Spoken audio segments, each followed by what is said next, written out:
Corporator ఎన్నిక సందర్భంగా మీరందరూ వర్షం వచ్చినా అన్నం తినకుండా దాదాపుగా 4 గంటల నుంచి మీరందరూ ఇక్కడ నిలబడి మీరు కాంగ్రెస్ పార్టీకి అందరూ నిలబడి సోదరుడు కోనే శ్రీశైలం గౌడ్ గారు తమ్ముడు కోనే శ్రీనివాస్ గౌడ్ను ఆశీర్వదించడానికి ఇక్కడ వచ్చేసిన అందరూ కూడా నా హృదయపూర్వకంగా నమస్కారాలు.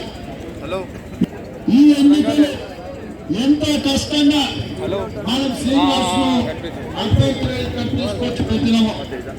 ఇవాళ టిఆర్ఎస్ పార్టీలు గాజుల రామారం నుంచి కోనే శ్రీనివాస్ గౌడ్ను అభ్యర్థులు ప్రకటించిన మరుక్షణమే టిఆర్ఎస్ వాళ్ళ డిపాజిట్లు గల్లంతా అయిపోయినాయన్న సంగతి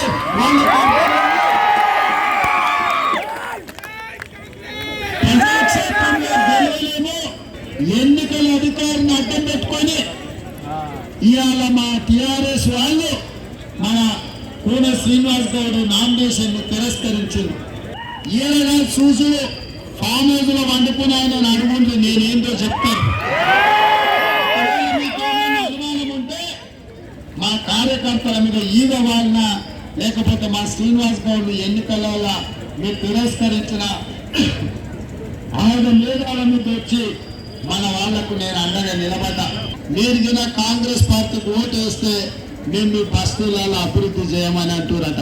నేను ఒక్క మాట చెప్పదలుచుకున్న ప్రశాంత్ రెడ్డి మంత్రి గారికి, అదే విధంగా టిఆర్ఎస్ నాయకులకు, బిడ్డ ఈ బస్తీలలో పనులు ఎట్లా జరగవో కట్ట పట్టుకొని కూర్చొని ఈ బస్తీలలో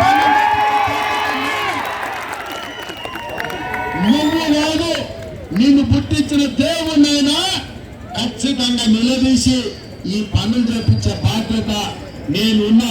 ప్రశ్నించే గొంతుని ప్రజలు ఆశీర్వదించి నన్ను పార్లమెంట్ పంపించను. ఈ ప్రజల తరపున కొట్లాడి ఈ సమస్యలను పరిష్కరించే బాధ్యత నాది.